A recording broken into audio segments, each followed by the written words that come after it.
el tema de la tasa de interés ya lo hablamos. El tema de la sostenibilidad del ajuste, digamos, también hablamos del tema de cada vez queda más la motosierra, queda menos de la licuadora. Digo, el mejor ejemplo es lo que estamos haciendo en materia de jubilaciones. Si hubiéramos dejado las cosas como venían, los jubilados hubieran perdido 2 puntos del PBI. Con lo que estamos haciendo solo van a perder medio punto. Es decir, le estamos devolviendo 1,5 puntos. Y naturalmente la discusión del tipo de cambio. La discusión del tipo de cambio es bastante ridícula. No, porque hay que hacer subir el tipo de cambio.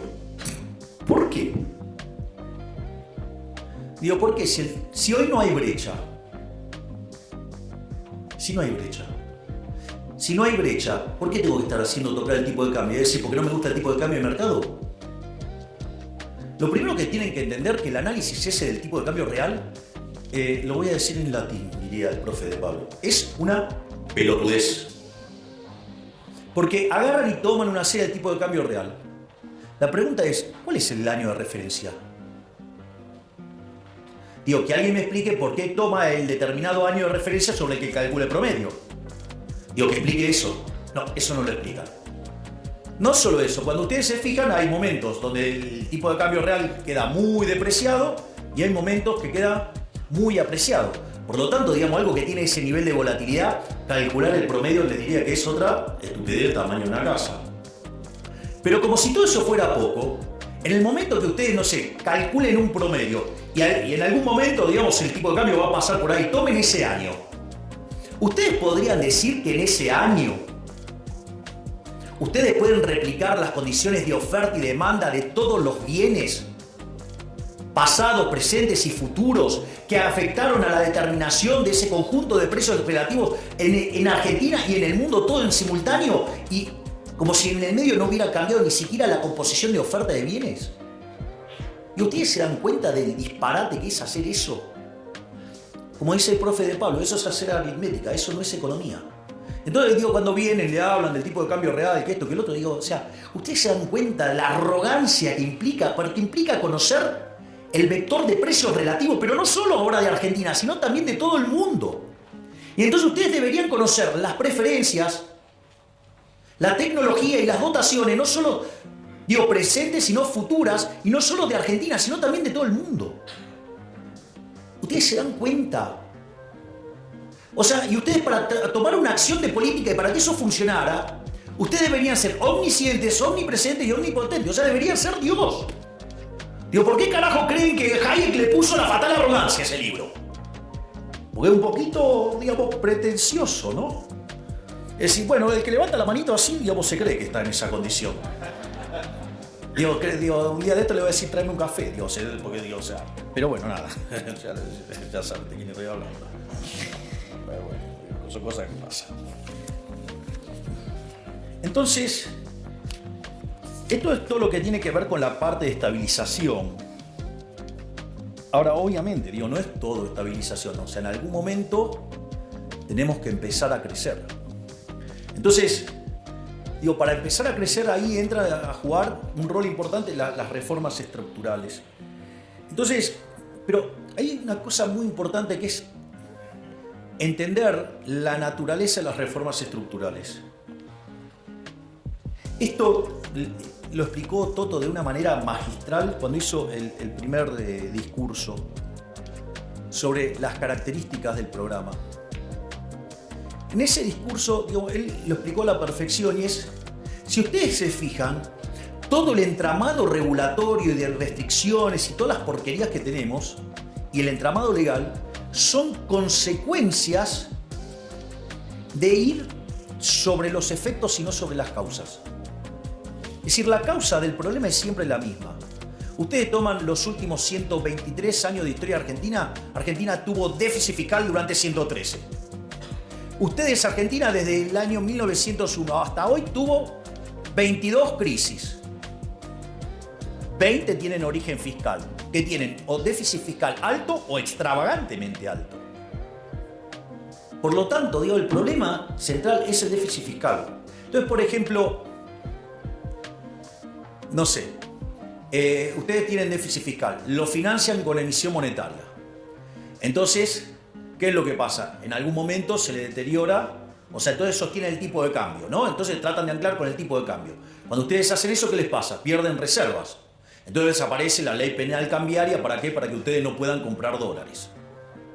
Digo, en lugar de arreglar la causa, que es el déficit fiscal, como los políticos no quieren tocar la de ellos, ayer quedó bien claro eso, que la de ellos no se toca, Macri diría, la mía está. Ayer fue un claro ejemplo, la mía está. Por suerte los argentinos están reaccionando. Entonces, en ese contexto, ustedes se encuentran con esa situación. O por ejemplo, financian el déficit con emisión monetaria, generan deuda. Emisión monetaria, generan inflación. Entonces empieza a haber inflación. ¿Qué hacen? Controles de precios. Ejemplo, la ley de góndolas. ¿Sí? Ahora, ¿qué pasa cuando ustedes controlan precios? Aparece el desabastecimiento. Entonces, ¿cómo contesta la política? Con la ley de desabastecimiento. Es decir, se le van los dólares, entonces ponen controles de capitales. Y entonces el que fuga, digamos, ya es un delincuente. Es un héroe. El que fuga es un héroe. Digo, logró escaparse de la garra del Estado. No, ustedes se ríen, pero digo, yo lo veo así. Digamos, o sea, digo, ¿qué le recomendarías a tu cliente? Digo, yo ahora me pongo el traje de economista. Digo, compra dólares. No, digo, bueno, digo, eso después se figura como fuga. Y la verdad es que si lo compran en negro, mejor. Porque así no tienen que pagar un montón de impuestos estúpidos que hay. Digo, ¿todo para qué? Para financiar a los que se levantan la manito para, y a la que le hace de querusa, digamos, para financiar a esos inútiles.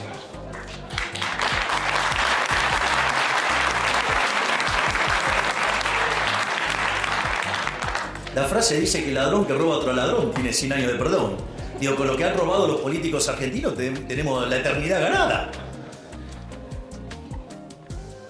Entonces, la realidad es que cuando ustedes se fijan, nuestro programa económico que tiene, digamos, la pata fiscal, la pata monetaria y la pata cambiaria, donde hay un ancla nominal, no es que no hay ancla nominal. Esa es otra estupidez que decían. No, acá no hay ancla nominal. Miren, desde que nosotros llegamos, la base monetaria prácticamente no ha cambiado. Y emitimos un montón para comprar los 12.000 millones de dólares. Nos habían dejado un regalito que se llamaban unos puts en el Banco Central que nos dispara emisión endógena. Digamos, estaban los pasivos remunerados. ¿Y con qué compensamos? Compensamos con BOPREAL y compensamos con resultado fiscal. Y eso hace que la base monetaria no cambie.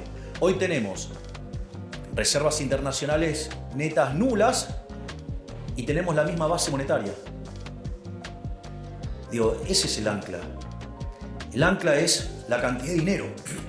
Es más, si ustedes se fijan, que siempre se los queja, se los tacha de muy agresivos al fondo con el tema de la velocidad que puede bajar la inflación, reconocieron que la estamos bajando más rápido. Es más, algunas críticas me resultan bastante graciosas entre el tipo de cambio y la inflación, porque durante la convertibilidad, que tardó 20 meses en estabilizarse la tasa de inflación hasta ser un país serio en términos de inflación con el tipo de cambio fijo, hoy la tasa de inflación baja mucho más rápido que durante la convertibilidad. Y eso tiene una explicación. Porque ustedes durante la convertibilidad tenían dinero endógeno. El dinero endógeno asociado al aumento de la demanda de dinero. Cuando ustedes querían demandar pesos, ¿qué hacían? Entregaban dólares y el Banco Central les daba pesos, ¿sí? Entonces el aumento de la demanda de dinero tenía como contrapartida, ¿qué cosa? Un aumento de la oferta de dinero. Y eso hace que entonces ustedes dejaban el mercado de dinero todo el tiempo en equilibrio y lo único que restaba era que la readecuación de los precios relativos por los dos quilombos hiperinflacionarios anteriores, ¿no? Digamos, la hiper de Alfonsín y la hiper de Menem. Entonces, cuando se terminaron de corregir todos esos problemas de precios relativos, la inflación desapareció. Porque ustedes mantenían en equilibrio el mercado monetario. Nosotros también mantenemos el equilibrio del mercado monetario, pero sin emitir. Con lo cual, todos los aumentos de demanda de pesos van contra ¿qué? Contra caída en el mercado de bienes. Por lo tanto, el nivel al cual la tasa de inflación baja es muchísimo más rápido. Ahí está la explicación. No era tan difícil. Solo lo único que hay es poner un poquito de cabeza. Entonces, para enfrentar esto, nosotros enviamos el programa de reformas más ambicioso de la historia argentina. Mandamos 1000 reformas en 2 instrumentos. 1/3 en el DNU, 2/3 en la ley de bases. El DNU todavía sigue en pie, pero ¿cuál es la característica de estos instrumentos? Tiene 3 elementos. El primero, que a diferencia de todos los DNU que hubo en Argentina, donde todos avanzaron sobre las libertades individuales, sobre la propiedad privada, esta es la primera vez que devuelve libertades, o sea, le devuelve libertad a los ciudadanos. Digo, hace un respeto furioso de la propiedad privada, promueve estructuras de mercado más competitivas. Eso sí, tiene un defecto enorme, tanto el DNU como la ley de bases. Un defecto tremendo. Va contra el curro de los políticos. Digo, eso se vio con claridad lo que hicieron, digamos, cuando lo voltearon en la Cámara de Senadores. Obviamente, digamos que los mayores abanderados de los curros que van a decir, no, el decreto es inconstitucional.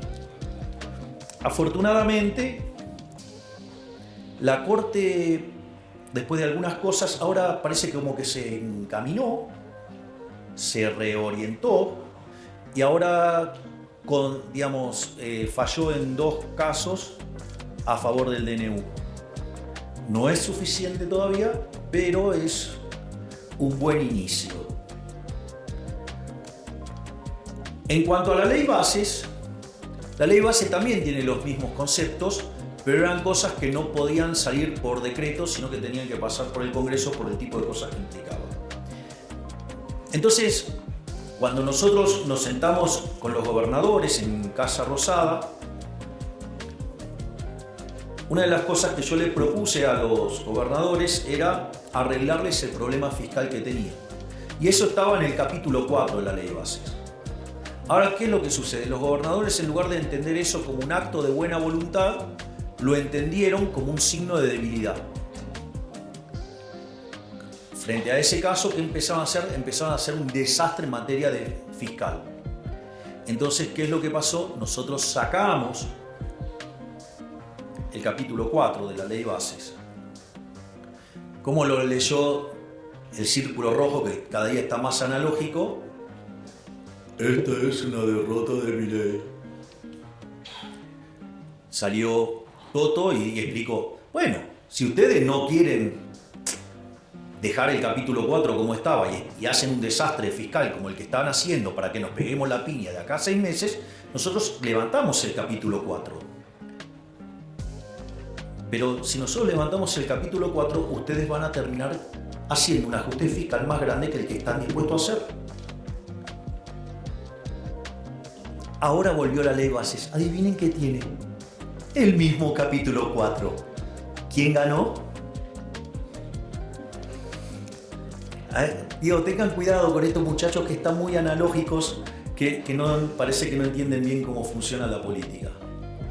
No solo eso, sino que además, después pasó el resto de la ley de bases, fue aprobada, y después la empezaron a desguazar.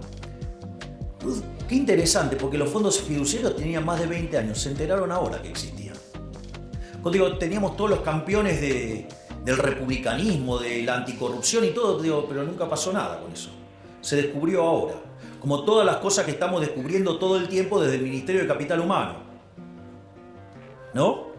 Donde, digamos, por ejemplo, hemos encontrado que la mitad de los que recibían fondos, digamos, los comedores no existían, eran comedores fantasma. O comedores que decían que tenían capacidad para que recibían a 500 personas, en realidad recibían 50. O los que pedían los bolsones de comida y que no querían que se dejara constancia de los DNI de los que recibían esos bolsones. O no solo eso, sino que además cuando recibían los bolsones cotizaban una calidad extra premium y cuando, no sé, ustedes ponían los fideos se deshacían al momento de tirarlo en agua.